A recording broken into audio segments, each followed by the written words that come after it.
जय हिंद दोस्तों। आपके अपने परिवार द शिवा एकेडमी में आप सभी का स्वागत है। दोस्तों, रेलवे ग्रुप डी के पीवाई क्वेश्चन सीरीज में आज हम लोग सेट नंबर 7 करेंगे। यदि आप लोगों ने 1 से लेकर 6 तक के पार्ट को अभी नहीं देखा है तो जाकर उसे अवश्य देख लें। अगर चैनल पे नए हैं तो चैनल को सब्सक्राइब कर ले दोस्तों। और आइए देखते हैं आज के अपने पहले प्रश्न को। आज का हमारा पहला प्रश्न होगा दोस्तों, आप लोग के सामने यह बता दे दोस्तों कि ग्रुप डी के 2022 में जितने भी शिफ्ट में पेपर हुआ था दोस्तों, उन्हीं सभी प्रश्नों को मैं डेली लेकर आता हूं दोस्तों, जिसमें केवल जीके और जीएस के केवल प्रश्न होते हैं दोस्तों। तो आज का हमारा पहला प्रश्न है, भारतीय संविधान की कौन सी विशेषता राज्य स्तर पर और केंद्र सरकार के अस्तित्व को संदर्भित करती है? धर्मनिरपेक्षता, संघवाद, सरकार का संघीय स्वरूप, मौलिक अधिकार। तो इसका सही आंसर हो जाएगा दोस्तों बी, संघवाद इसका सही हो जाएगा। संघवाद उसे कहते हैं दोस्तों जिसमें सरकार की 2 या 2 से अधिक स्तर केंद्र सरकार और राज्य सरकार के बीच में उनकी शक्तियों का बंटवारा होता है। संघवाद मेरे दोस्तों यह कनाडा के संविधान से लिया गया है। आगे देखते हैं अगला प्रश्न, प्रश्न नंबर 2। निम्नलिखित में से कौन सी विशेषता मरुस्थल से संबंधित है? हिमोड, जलोढ़, टार्नपुल या बरखान? तो मरुस्थल से जो संबंधित है मेरे दोस्तों वह है बरखान। याद रखिएगा, बरखान है जो मरुस्थल से संबंधित है। यह मेरे दोस्तों बरखान एक प्रकार का बालू का स्तूप होता है दोस्तों, जो अर्ध चंद्राकार होता है और यह रेतीले रेगिस्तान में पाया जाता है। याद रखेंगे आप लोग। आगे चलते हैं अगले प्रश्न पर। प्रश्न नंबर 3। प्रश्न नंबर 3 है, निम्न में से कौन सा अधिनियम कानूनी रूप से एक ग्रामीण परिवार के ऐसे वयस्क सदस्यों को एक वित्तीय वर्ष में 100 दिन के वैतनिक रोजगार की गारंटी देता है और अकुशल शारीरिक श्रम करने के इच्छुक होता है? अंबेडकर राष्ट्रीय ग्रामीण रोजगार गारंटी अधिनियम, इंदिरा राष्ट्रीय ग्रामीण रोजगार गारंटी अधिनियम, या नेहरू राष्ट्रीय ग्रामीण रोजगार गारंटी अधिनियम, या डी कह रहा है मेरे दोस्तों महात्मा गांधी राष्ट्रीय ग्रामीण रोजगार गारंटी अधिनियम। तो जो 100 दिन का वैतनिक रोजगार देता है, गारंटी देता है दोस्तों, तो इसका जो अधिनियम है, जो कानून है बनाया गया है, जो नियम दोस्तों, वह महात्मा गांधी राष्ट्रीय ग्रामीण रोजगार गारंटी अधिनियम। इसके तहत एक वर्ष में कम से कम 100 दिन का रोजगार उपलब्ध कराना है और यह लागू होता है दोस्तों 2 अक्टूबर 2009 में। याद रखिएगा, 2 अक्टूबर 2009 में लागू होता है। और इसका मनरेगा नाम मेरे दोस्तों 2 फरवरी 2006 में पड़ा हुआ था। और प्रधानमंत्री डॉक्टर मनमोहन और कांग्रेस अध्यक्ष सोनिया गांधी ने इसकी शुरुआत की थी। ये भी ध्यान रखेंगे। अब प्रथम चरण में पिछड़े 200 जिलों में लागू किया गया था। और ये जो लागू किया गया था पहले मेरे दोस्तों, तो लागू किया गया था आंध्र प्रदेश के अनंतपुर में। इतनी बात इससे ध्यान रखेंगे आप लोग।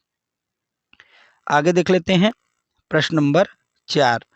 प्रश्न नंबर 4 है, धातु ऑक्साइड समांतर डैश किसके प्रति प्रकृति के होते हैं? धातु ऑक्साइड समांतर किस प्रकृति के होते हैं? क्षारी, उदासीन, मीठे या अम्ली? बताइए मेरे दोस्तों, इसका कौन सा आंसर हो जाएगा? तो इसका जो आंसर हो जाएगा वह हो जाएगा ए, क्षारी। क्षारी प्रकृति के होते हैं धातु ऑक्साइड। आगे देखते हैं अगला प्रश्न। अगला प्रश्न है, एल्कोहल सोडियम के साथ अभिक्रिया करके निम्नलिखित में से किस गैस का निर्माण करता है? हाइड्रोजन, हाइड्रोजन नहीं, हाइड्रोजन रहेगा दोस्तों, हाइड्रोजन। कोई गैस निर्मित नहीं होती है, ऑक्सीजन या कार्बन डाइऑक्साइड। तो इसका सही आंसर हो जाएगा मेरे दोस्तों हाइड्रोजन। हाइड्रोजन नहीं होगा दोस्तों, हाइड्रोजन होगा। कौन सा गैस का निर्माण करता है यह? तो हाइड्रोजन गैस का निर्माण करता है। आगे देख लेते हैं अगला प्रश्न। प्रश्न नंबर 6, माल और सेवा कर, जिसमें माल और सेवाएं दोनों शामिल हैं, भारत सरकार द्वारा किससे प्रभावी रूप से लागू किया गया? कह रहा है दोस्तों कि माल और सेवा कर भारत सरकार ने जो सेवाएं लगाया था दोस्तों, यह किस वर्ष से लागू किया गया था? 28 फरवरी 2016, 1 मार्च 2018, 1 जुलाई 2017 या 1 अप्रैल 2015? तो इसका सही आंसर हो जाएगा मेरे दोस्तों 1 जुलाई 2017। यह जीएसटी के बारे में पूछा हुआ प्रश्न है। तो जीएसटी भारत में कब लागू हुई थी? तो यह लागू हुई थी 1 जुलाई 2017 में। और यह अप्रत्यक्ष कर होता है दोस्तों। इसमें राष्ट्र एक कर की, एक राष्ट्र और एक कर की अवधारणा लागू हुई थी। आगे देख लेते हैं अगला प्रश्न।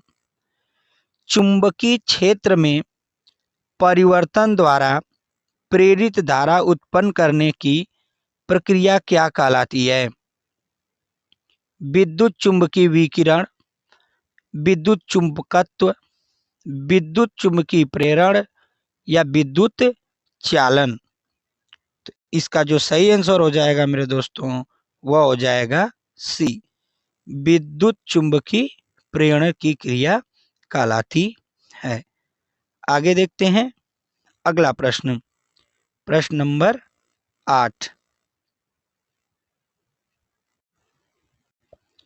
निम्नलिखित में से कौन सा बौद्ध धर्म से संबंधित एक पवित्र ग्रंथ है? तनख, आगम, हदीस, त्रिपिटक? तो बौद्ध धर्म से जो संबंधित पवित्र ग्रंथ है मेरे दोस्तों वह है त्रिपिटक। डी इसका सही जवाब है। इसकी स्थापना दोस्तों 2600 वर्ष पहले भगवान बुद्ध ने की थी, या लगभग 563 ईसा पूर्व में इसकी शुरुआत हुई थी। याद रखिएगा इसे। आगे देखते हैं अगला प्रश्न। निम्न में से किस समूह के तत्वों में अम्लीय ऑक्साइड बनाने की प्रवृत्ति होती है? बताइए मेरे दोस्तों, इसका कौन सही हो जाएगा? तो इसका हो जाएगा डी, 16। 16 वाले समूह के तत्वों में मेरे दोस्तों अम्लीय ऑक्साइड बनाने की प्रवृत्ति होती है। आगे देखते हैं अगला प्रश्न। प्रश्न नंबर 10, मध्य प्रदेश में पाई जाने वाली एक प्रकार की जल संग्रहण प्रणाली क्या है? कुल है, कटट, सरगम, बंधिस। तो इसका जो सही हो जाएगा कि मध्य प्रदेश में जल संग्रहण की एक जो प्रणाली है दोस्तों, वह है बंधिस। कौन सी प्रणाली है? बंधिस प्रणाली है। जल संग्रहण प्रणाली में वर्षा जल को संरक्षित किया जाता है, जिसका उपयोग सिंचाई, कृषि इत्यादि के लिए किया जाता है। आगे देखते हैं अगला प्रश्न। अगला प्रश्न है दोस्तों, दो पारदर्शी माध्यमों ए और बी में प्रकाश की चाल 2.25 गुणित 10 पे 8 रहेगा दोस्तों, 108 नहीं, 10 पे 8 मीटर प्रति सेकेंड है। माध्यम बी के सापेक्ष ए का अपवर्तनांक किसके बराबर होगा? तो जो ए का अपवर्तनांक होगा मेरे दोस्तों, वो बराबर होगा 1.125 के। याद रखिएगा, इसका डी बिल्कुल करेक्ट आंसर है। आगे देख लेते हैं अगला प्रश्न। अधिकांश वस्तुओं में, सॉरी दोस्तों, अधिकांश जंतुओं में गति इनमें से किन तंत्रों की समन्वित गतिविधि है?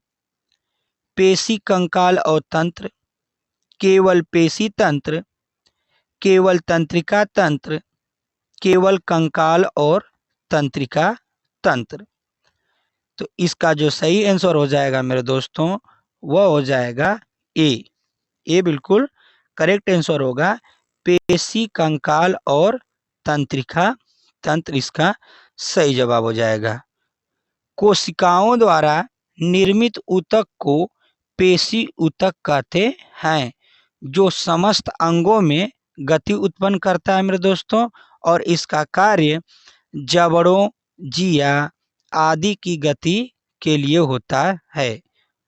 पेशी गति का कार्य यही होता है मेरे दोस्तों कि जबड़ों और जीवा आदि की गति करता है। मुख्य कंकाल मानव में 206 होते हैं, याद रखिएगा। अब पेशी ऊतक 3 प्रकार के होते हैं, रेखित, अरेखित और हृदय पेशी ऊतक। आगे देख लेते हैं अगला प्रश्न। अगला प्रश्न है, यदि अवतल दर्पण किसी वस्तु का वास्तविक, उल्टा एवं समान आकार का प्रतिबिंब निर्मित करता है, तो वह वस्तु कहाँ स्थित होगी? कह रहा है दोस्तों कि अवतल दर्पण में जब वस्तु का प्रतिबिंब वास्तविक, उल्टा और वस्तु के आकार के समान बनता है, तब वस्तु वह कहाँ स्थित होती है? तो उस स्थिति में जो वस्तु स्थित होती है मेरे दोस्तों, वक्रता केंद्र सी पर स्थित होती है। जब अवतल दर्पण के सामने वस्तु वक्रता केंद्र सी पर होती है मेरे दोस्तों, तो इसका प्रतिबिंब वक्रता केंद्र पर ही उल्टा, वास्तविक तथा वस्तु के समान बनता है। आगे देख लेते हैं अगला प्रश्न। प्रशांत चंद्र महालनोबिस ने इनमें से किसकी स्थापना की? लखनऊ विश्वविद्यालय रहेगा दोस्तों, भारतीय विद्या भवन, मिरांडा हाउस या भारतीय सांख्यिकीय संस्थान। तो प्रकाश चंद्र महालनोबिस ने मेरे दोस्तों भारतीय सांख्यिकीय संस्थान की स्थापना की है दोस्तों। जो इसका मुख्यालय है कोलकाता में स्थित है, और इसकी स्थापना 17 दिसंबर 1931 में प्रशांत चंद्र महालनोबिस के द्वारा किया गया है। आगे देख लेते हैं और एक बात इसे और देख लेते हैं दोस्तों इसका उपनाम ISI है। इसका उपनाम क्या है मेरे दोस्तों? ISI है। इनका उपकेंद्र की बात कर लें तो दिल्ली, चेन्नई, बेंगलुरु में स्थित है। इसका मुख्यालय मेन कहाँ है दोस्तों? तो वह कोलकाता में। स्थापना याद रखेंगे 17 दिसंबर 1931 में की गई है इसकी। अगला प्रश्न देख लेते हैं, प्रश्न नंबर 15। भारतीय संविधान में पंचायत के लिए कितने विषय स्वायत्त, आधिकारिक तथा सूचीबद्ध हैं? बताइए दोस्तों कि जो भारतीय संविधान में पंचायत के लिए जो विषय पंचायती राज्य है उसके लिए कितने विषय थे दोस्तों? तो उसमें कुल 29 विषय। कितने विषय मेरे दोस्तों? 29 विषय। अब पंचायती राज व्यवस्था 3 स्तर पर बनी थी। ग्राम स्तर पर ग्राम पंचायत, ब्लॉक स्तर पर ब्लॉक पंचायत या पंचायत समिति या जिला, और तीसरा है मेरे दोस्तों जिला स्तर पर जिला परिषद। अब विषयों की कुल संख्या कितनी है? तो 29 विषय है। 24 अप्रैल को ग्राम पंचायत दिवस मनाया जाता है, ये भी याद रखेंगे। और ग्राम पंचायत सबसे पहले कहाँ लागू हुआ था? तो यह लागू हुआ था राजस्थान के नागौर जिले में 2 अक्टूबर 1959 में। ये भी बात ध्यान रखेंगे आप। आगे देख लेते हैं अगला प्रश्न। अगला प्रश्न है, छोटा नागपुर पठार इनमें से किस भारतीय राज्य में स्थित है? कर्नाटक, झारखंड, असम, राजस्थान। तो इसका जो सही आंसर हो जाएगा मेरे दोस्तों वो हो जाएगा झारखंड। छोटा नागपुर का पठार झारखंड में स्थित है। इसका कुल क्षेत्रफल 65,000 वर्ग किमी। कितना है मेरे दोस्तों? 65,000 वर्ग किमी या किमी स्क्वायर। ध्यान रखेंगे इस बात को। और झारखंड के साथ साथ यह उड़ीसा, बिहार, पश्चिम बंगाल के किनारे से भी यह क्या करता है मेरे दोस्तों? छोटा नागपुर का पठार लगता है। और इसकी उच्चतम बिंदु, उच्चतम चोटी पारसनाथ पहाड़ी है, जिसकी ऊंचाई 1350 मीटर। कितना है मेरे दोस्तों? इसकी पारसनाथ पहाड़ी की ऊंचाई 1350 मीटर है। अगर फीट में बात कर ले मेरे दोस्तों तो 4,429 फीट है। छोटा नागपुर के जो पारसनाथ पहाड़ी है सबसे ऊंची है, जिसकी जो ऊंचाई है मेरे दोस्तों 1350 मीटर। अब फीट में बात कर लिया जाए तो 4,429 फीट है। आगे देखते हैं अगला प्रश्न। मेघालय की गारो जनजाति के बीच सबसे अधिक लोकप्रिय महोत्सव कौन सा है? पोराग महोत्सव, नुआखाई महोत्सव, वांगल महोत्सव या याऊ संक महोत्सव। तो मेघालय में जो गारो जनजाति है मेरे दोस्तों उन लोग का जो लोकप्रिय महोत्सव है वह है वांगल महोत्सव। क्या है? वांगल महोत्सव है, ध्यान रखेंगे। वांगल महोत्सव मेघालय राज्य और उत्तरी बांग्लादेश के कुछ क्षेत्रों में बसने वाले गारो जनजाति के लोग इसको क्या करते हैं मेरे दोस्तों? मनाते हैं। यह नवंबर महीने में फसल कटाई के संबंध में एक उत्सव है जिसमें सूर्य देवता की पूजा की जाती है। आगे देख लेते हैं अगला प्रश्न। राजा राम मोहन राय के ठीक बाद ब्रह्म समाज का नेतृत्व किसने किया था? द्वारकानाथ टैगोर, देवेंद्रनाथ टैगोर, रविंद्रनाथ टैगोर या डॉक्टर आत्मा राम। तो राजा राम मोहन राय के बाद ब्रह्म समाज का नेतृत्व करने वाले मेरे दोस्तों हुआ थे देवेंद्रनाथ टैगोर जी। कौन थे मेरे दोस्तों? देवेंद्रनाथ टैगोर। याद रखिएगा, ब्रह्म समाज यह एक सामाजिक धार्मिक आंदोलन था। इसके प्रवर्तक राजा राम मोहन राय हैं और इसकी स्थापना 20 अगस्त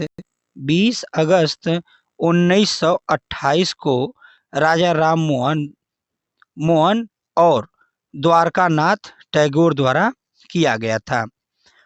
और इसी से रिलेटेड देख लेंगे दोस्तों, 1815 ईस्वी में राजा राम मोहन राय ने आत्मीय सभा की स्थापना की, जो ब्रह्म सभा के नाम से जाना गया।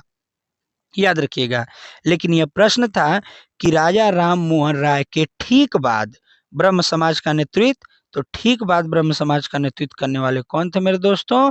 देवेंद्रनाथ टैगोर जी थे। अगला प्रश्न देख लेते हैं, मनुष्य में कितने ऑटोसोम्स के जोड़े होते हैं? ध्यान से थोड़ा दोस्तों, गलत होने के चांस हैं इस सवाल के। मनुष्य में कितने ऑटोसोम्स के जोड़े होते हैं? तो जोड़े की बात किया गया दोस्तों, तो इसका सही हो जाएगा बी, 23 जोड़ी होते हैं।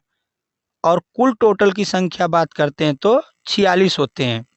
तो जिन दोस्तों ने अगर सी ऑप्शन दिया है वह गलत है, क्योंकि इसमें जोड़ा पूछा है। और जोड़ों की संख्या कितनी होती है? तो इसमें होती है 23 जोड़े। आगे चलते हैं अगला प्रश्न पर, प्रश्न नंबर 20। निम्नलिखित में से कौन सा शब्द समुद्री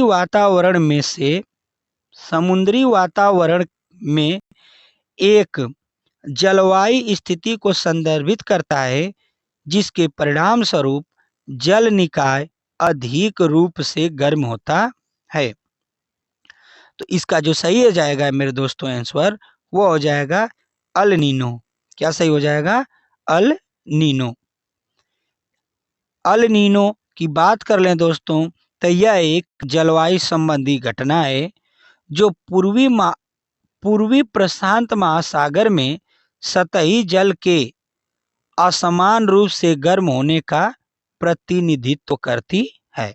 इस बात को ध्यान रखेंगे आप। आगे देख लेते हैं अगला प्रश्न, प्रश्न नंबर 21।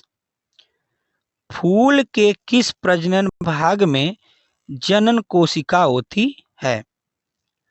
दल और वर्तिकाग्र, परागकोश और वायदल में, वायदल और वर्तिकाग्र में, पुंकेसर और स्त्री केसर में।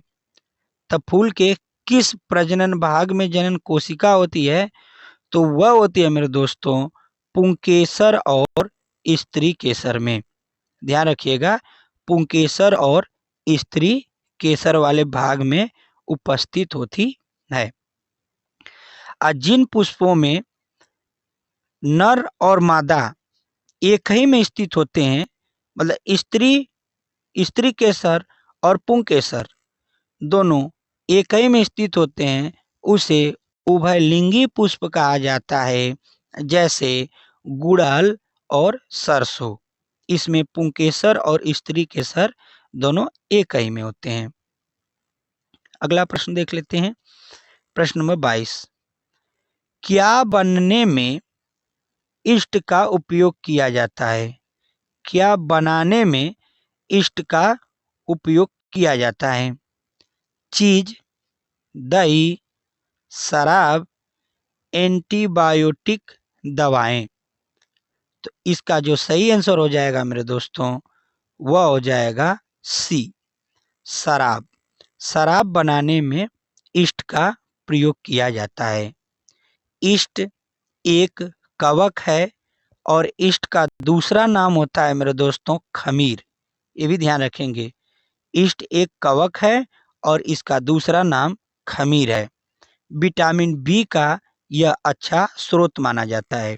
ये भी ध्यान रखेंगे, विटामिन बी का एक अच्छा स्रोत माना जाता है और शराब बनाने में ईस्ट का उपयोग किया जाता है।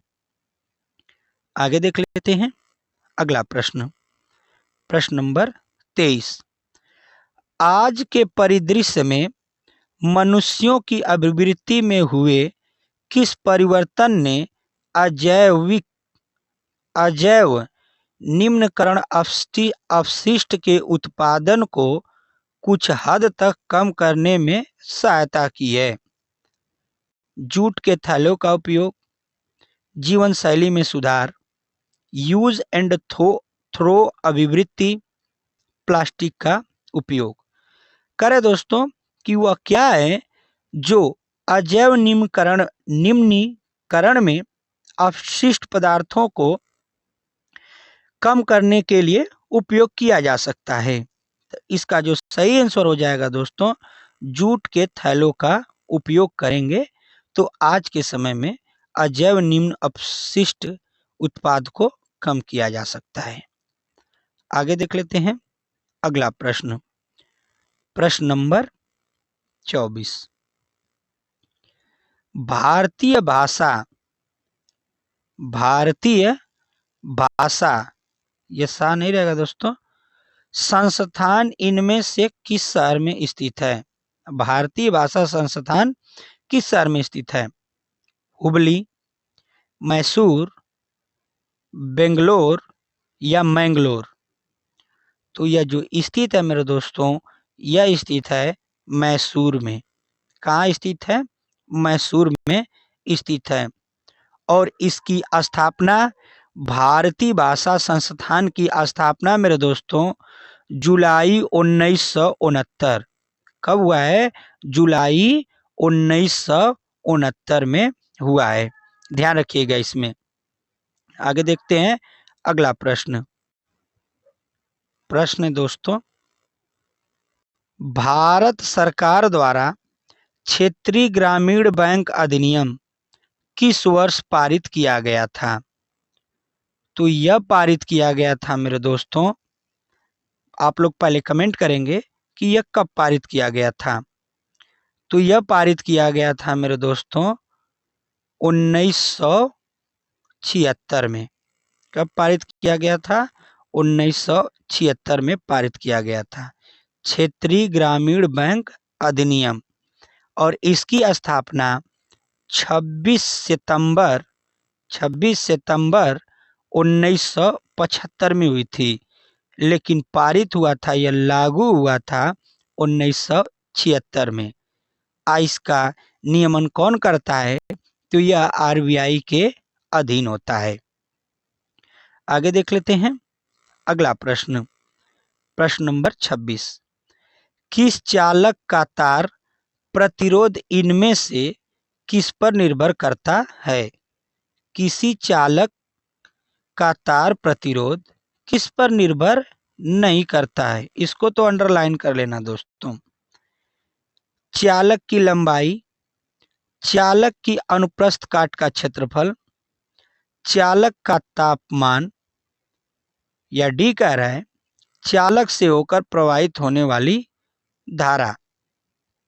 तो इसका जो सही आंसर हो जाएगा दोस्तों, वह हो जाएगा डी, चालक से होकर प्रवाहित होने वाली धारा तार के प्रतिरोध में इस पर कुछ निर्भर नहीं होता है। डी बिल्कुल इसका सही आंसर हो जाएगा। आगे देख लेते हैं अगला प्रश्न, प्रश्न नंबर 27। और यह हमारा आज का लास्ट प्रश्न होगा दोस्तों।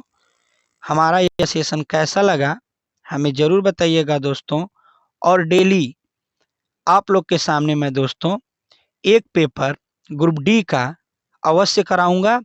और इसी तरह से मेरे दोस्तों मैं 99 पेपरों को, मतलब जितने भी पेपर हुए हैं दोस्तों, उन सभी को लेकर आऊँगा और एक तरफ से करा दूंगा। इसलिए सेशन में रोज जुड़े रहें दोस्तों। और चैनल पे नए हैं तो चैनल को सब्सक्राइब करना न भूलें और सेशन को लाइक और ज़्यादा से ज़्यादा शेयर करें। प्रश्न है, जब किसी वस्तु को लेंस से 2f की दूरी पर रखा जाता है तो उत्तल लेंस द्वारा उत्पन्न आवर्धन यम को किसके द्वारा दर्शाया जाता है? तो इसका जो सही आंसर हो जाएगा मेरे दोस्तों, वह हो जाएगा सी, यम बराबर -1। यम बराबर माइनस क्या हो जाएगा? 1 हो जाएगा। तो यह रहे मेरे दोस्तों हमारे 27 प्रश्न, और 27 में से आपका स्कोर कितना रहा? मिलते हैं अगली वीडियो में, तब तक के लिए धन्यवाद। जय हिंद।